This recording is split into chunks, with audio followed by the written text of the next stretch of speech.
हमारे लिए मित्र है कि दुश्मन, हमें समझ में ही नहीं आता है। हम $100 बिलियन का व्यापार इनके साथ कर लेते हैं। ये कोई मतलब है क्या? चीन से एक तरफ तो हम गलवान वैली इंसिडेंट पर खफा हैं और दूसरी तरफ इनसे व्यापार कर रहे हैं। हमने कहा हाँ, ये बात आपने बिल्कुल सही पूछा। हम चीन के साथ में व्यापार करते हैं लेकिन उसमें बड़ी स्मार्टनेस अपनाते हैं। कैसे अपनाते हैं इसका अंदाजा आप इस बात से सुनिए। इंडिया ने आज के समय में चाहे कितने भी स्टार्टअप तैयार किए हों, जितने भी यूनिकॉर्न बने हुए घूम रहे हों, उनमें जितने भी इलेक्ट्रॉनिक गैजेट्स लगे हैं वो कहीं ना कहीं चाइना से आए हुए हैं। चाहे मैं आपको पढ़ा रहा हूं जिस कैमरे के माध्यम से, वो चाइना में मेड इन चाइना है। जिस लैपटॉप को मैंने मदद में ले रखा है वो चाइना का है। जिस बोर्ड को मैं पढ़ाने में काम में ले रहा हूं इसकी भी असेंबली कहीं ना कहीं चीन के अंदर हुई है। इसका मतलब यह हुआ कि ये सब कहीं ना कहीं से चाइना से रिलेशन रखते हैं। लेकिन चाइना के चीजों को उपयोग में लेकर इंडिया वाले जो नई चीज बना देते हैं। बचपन में आप और हम एक बार जोक सुना करते थे जब बहुत छोटे थे कि दुनिया भर के कई लोग आकर के ये कहने लगे कि हमने ये बनाया, हमने ये बनाया। इंडिया वाले आए और उस पर लिखकर चले गए मेड इन इंडिया। हम कुछ उस प्रकार के हैं। चीन ने चाहे जो बनाया हो, हमने उसका उपयोग करके उससे वैल्यू क्रिएशन किया है। वैल्यू क्रिएशन किया है का मतलब आज जिन लैपटॉप्स के थ्रू इंडिया के अंदर ऑनलाइन या फिर ये कहिए कि भारत जो सॉफ्टवेयर पावर बना हुआ है, असल मायने में जो हार्डवेयर वहां पे लगा है वो चाइनीज है। हम लेते भले ही 100 बिलियन का सामान उससे हो, 100 बिलियन में मान लो 70 बिलियन का खरीदा, 30 का उसको बेचा, 40 का हमें घाटा रहा, लेकिन उसके बावजूद भी हम उस 40 से 400 बिलियन बनाने की कला जानते हैं, 40 से 4000 बिलियन बनाने की कला जानते हैं। और इसी कारण से हमें चीन से कोई सामान सस्ता मंगाकर महंगे बेचने की जो कला समझ में आती है वो हमारे लिए नुकसानदायक नहीं रहती। जैसे इंडिया की आप कोई सी भी सेल उठा के देख लो, फ्लिपकार्ट की देख लो या अमेजन की देख लो, भयंकर मोबाइल जो आ रखे हैं वो चाइनीज मोबाइल हैं। लेकिन कमा कौन रहा है? हमारा इंटरफेस कमा रहा है जो कि इंडियन है। कमा करके उससे रोजगार किनको मिल रहा है? इंडियंस को मिल रहा है। तो एक प्रकार से हमने उनकी इकोनॉमी का उपयोग करके अपनी इकोनॉमी को बड़ा कर लिया है। ठीक है, इसलिए जिनके ये समझ में नहीं आता कि हम चीन को ज्यादा पावर दे रहे हैं, हम चीन को ज्यादा पावर देते हैं ये सही है, लेकिन उससे हम भी बहुत बड़ी पावर क्रिएट करते हैं, ये भी बड़ी बात है। फिर तो आप बोले ऐसा करिए, दुनिया के किसी भी देश को बुलाइए, अपने यहां पर व्यापार करने का निमंत्रण दीजिए, क्योंकि आप तो उससे कुछ ज्यादा बड़ा बनाने की कला जानते ही हैं। मैंने कहा नहीं नहीं नहीं नहीं नहीं, यही फर्क है सबसे बड़ा। चीनी सामान से हम बड़ा बिजनेस बना लेते हैं, हम दुनिया के और सामान से बड़ा बिजनेस नहीं बना पाते। और यह भारतीयों को बहुत कम समझ है इस बात की कि हम दोनों के साथ में क्या बड़ा अंतर है। जरा विचार करिए, हम जब चीन से कोई सस्ता सामान मंगाए, मान लीजिए मोबाइल जिस पर आप मुझे सुन रहे हैं वो 10 से 20 हजार के बीच की रेंज का है, लेकिन उससे आपने बहुत सारे काम बना लिए। कई लोग उससे थ्रू वीडियो बना करके व्लॉगर बन गए, कई लोग कमेंट बनाकर ट्विटराइट हो गए, कई लोग इंस्टा पर स्टार बन गए। उन्होंने अपने थ्रू पैसा कमाने का तरीका जुगाड़ लिया। और कुछ नहीं तो कुछ लोग ओला मोटरसाइकिल, स्कूटर चलाना शुरू कर दिए, उसके थ्रू सब काम होने लगे। कोई स्विगी जोमेटो के थ्रू खाना बांटना शुरू कर दिया, धंधा बना लिया हमने उसके थ्रू। लेकिन अमेरिका से जब कोई चीज आती है ना, वो हमारी कंजप्शन इकोनॉमी को पकड़कर आती है। दोनों में बड़ा अंतर है।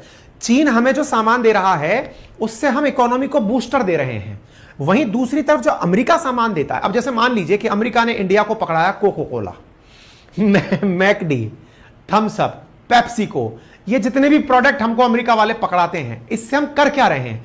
कंजप्शन कर रहे हैं, यानी उसका और कुछ बना नहीं पा रहे हैं हम। आप कहेंगे सर बनाया तो सही हमने एप्पल के फोन से भी तो वीडियो बनाए। अरे तो वो तो ऑलरेडी अपने ब्रांड की कीमत हमसे वसूल चुका है। अरे सर ऐसे हमने क्या बोलते हैं, चाइना से भी तो हमने सर हुआवे का सामान खरीदा। बेटा जो खरीदा ना वो इतना सस्ता खरीदा कि 1/5 कीमत पे आपको हुआवे का सामान मिल गया। दोनों में अंतर समझिए। अमेरिका वाले अपने जो काम की चीजें हमें देते हैं, काम की चीजें जैसे आपको वर्ड, MS वर्ड पता चल रहा है, या फिर जो आप ट्विटर, इंस्टा ये सब देख रहे हैं, इनके भर भर के पैसे लेते हैं। आप सोचिए कि जो भी व्यक्ति इस समय पर, जैसे मैं यूट्यूब का प्रीमियम यूज करता हूं, उसके पैसे लेता है यूट्यूब हमसे, है ना। आप में से भी कई लोग ऐसे होंगे जिन्होंने चाहे अमेजन का सब्सक्रिप्शन ले रखा हो, नेटफ्लिक्स का सब्सक्रिप्शन ले रखा हो, उन्होंने हमको अपना ऐसा कस्टमर बना लिया जो महीने की महीने पैसा भेज रहे हैं। चीन ऐसा नहीं कर रहा है।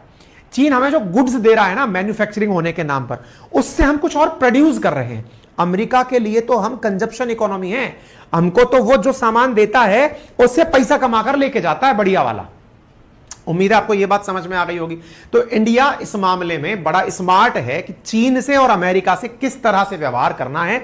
भले ही चीन से हम व्यापार करते हो, भले ही हमारी दुश्मनी हो, हम चीन से व्यापार करके भी फायदे में कैसे रहते हैं वो मैंने आपको हल्का सा बताने का प्रयास किया। अब बड़ा सवाल, तो फिर चीन हमसे क्यों कह रहा है? क्योंकि शायद चीन भी यह बात जानता है। वो ये जानता है कि भारत के लिए चीन थ्रेट नहीं है। आप कहेंगे सर इसका मतलब आप घने समझदार हो गए, ये भी आप ही जानते हैं कि चीन के लिए हम ज्यादा नुकसानदायक नहीं हैं, या फिर चीन भारत के लिए नुकसानदायक। क्या भारत के राजनेता नहीं जानते? क्या जानते हैं। भारत के राजनेता यह भी जानते हैं कि चीन हमारे लिए जब कोई सामान भेजता है तो हमारे लिए सिक्योरिटी कंसर्न्स को हटाकर कोई बहुत बड़ी चुनौती पैदा नहीं करता है। हमें जो सामान आते हैं उससे हम अगली चीजें बना लेते हैं, हम उससे अगला धंधा बना लेते हैं। आप सोचिए आज इंडिया फार्मास्यूटिकल क्षेत्र में बहुत बड़ी चीज है। इंडिया के जो फार्मास्यूटिकल्स है ना, हम दुनिया की जेनेरिक दवाइयों की ये समझिए फैक्ट्री हैं, वर्ल्ड की फैक्ट्री हैं हम। हमारी जितनी भी कंपनियां हैं जो काम करती हैं मेडिसिन में, उनमें बड़ी कंपनियां वो हैं जो बड़े ब्रांड्स की कॉपी बनाकर बेचती हैं, जेनेरिक मेडिसिन बनाकर बेचती हैं। जेनेरिक के हम उस्ताद लोग हैं, लेकिन हमें जेनेरिक का उस्ताद बनाने में चीन का बहुत बड़ा योगदान है। क्यों? क्योंकि फार्मास्यूटिकल में एक्टिव फार्मास्यूटिकल इंग्रेडिएंट्स, जिन्हें आप एपीआई कहते हैं, जिनमें से कि हम दवा बनाने के लिए जो मेडिसिन चूर्ण काम में ले रहे हैं, वो असल में चाइनीज है। और वो चाइनीज चूर्ण से हम फिर दवा बनाकर बढ़िया पैसा कमा रहे हैं। मतलब ये हुआ चीन से हम कुछ भी मंगाते हैं उससे लाभ कमा लेते हैं, हमारे पास तरीके हैं।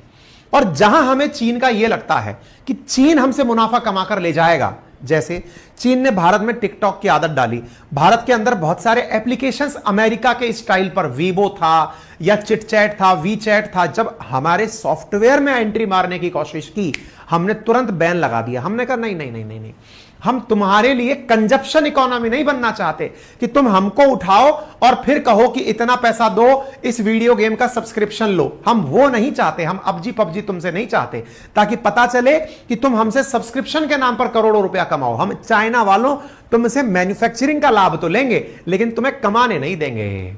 ये बात भी आपको समझ में आ गई होगी। रिसेंटली क्या हुआ है, भारत के मार्केट को दुनिया बहुत उम्मीदों से देखती है। दुनिया का हर देश, आप पूछेंगे वेस्टर्न कंट्रीज फिर और चाइना में और वेस्टर्न कंट्रीज में क्या अंतर रहा? अरे वेस्टर्न कंट्रीज जो भी प्रोडक्ट हमारा यहां लेके आती हैं, चाहे उनकी मोटरसाइकिल हार्ले डेविडसन हो, चाहे उनकी ऑडी, बीएमडब्ल्यू, मर्सिडीज हो, वो ऑलरेडी इतनी महंगी। आप कहेंगे सर टैक्स बहुत लगता है। अरे भाई वो उससे रिफाइंड प्रोडक्ट दे नहीं पाते और उसका वो पूरा पैसा वसूलते हैं। तो हमारे लिए वो व्यापार में सेकंड प्रोडक्ट नहीं प्रोड्यूस कर पाता, वो अल्टीमेट गुड बन के रह जाता है हमारे पास कि हम कंज्यूम ही करके रह जाएंगे।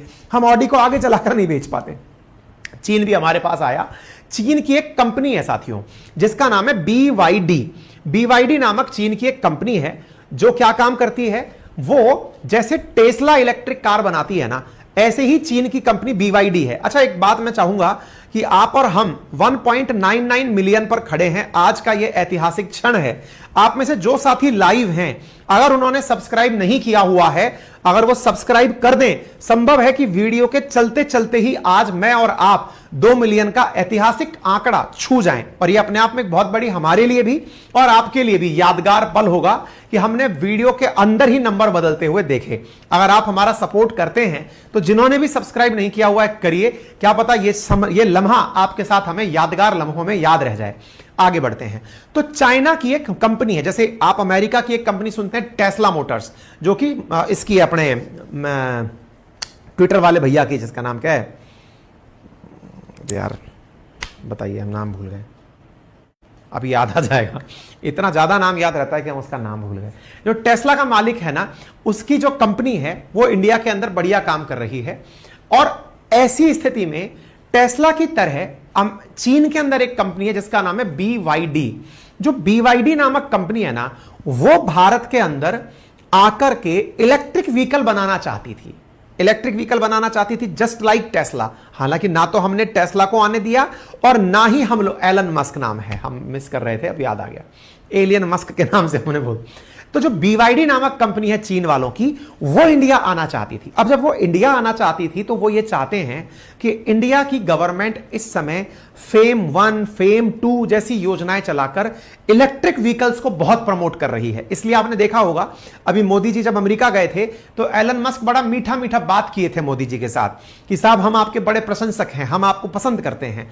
ऐसे ही पसंद उसमें असल में मोदी जी नहीं है, उसको पसंद क्या है, भारत का बाजार। जो पता है कि मोदी जी भारत के प्रधानमंत्री हैं, इनकी तारीफ करेंगे तो भारत के लोगों की नजर में हम गुड बुक्स में आ जाएंगे।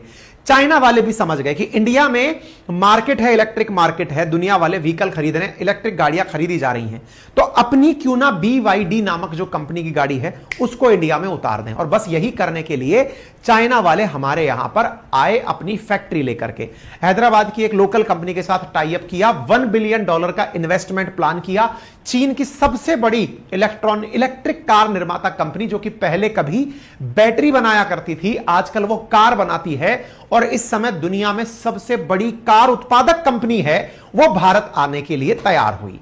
$1 बिलियन का इन्वेस्टमेंट लेकर, यानी लगभग 8,000 करोड़ रुपए का इन्वेस्टमेंट भारत लेकर आने को तैयार हुई। आप कहेंगे सर ये तो बढ़िया बात है, भारत में फॉरेन इन्वेस्टमेंट आ रहा है, ये आपको बुरा क्यों लग रहा है? अच्छी बात है भाई, इन्वेस्टमेंट ला रहा है, लेकिन मुसीबत इसमें यह है कमाओगे भी तुम फिर हमसे ही, और हमें तुम्हारी कमाने देनी नहीं है। अब तुमको अगर कमाना है हमसे तो पहले सेम पेज पर आके बात करनी पड़ेगी, तभी इनके जो विदेश मंत्री सो कॉल्ड हैं, कौन है?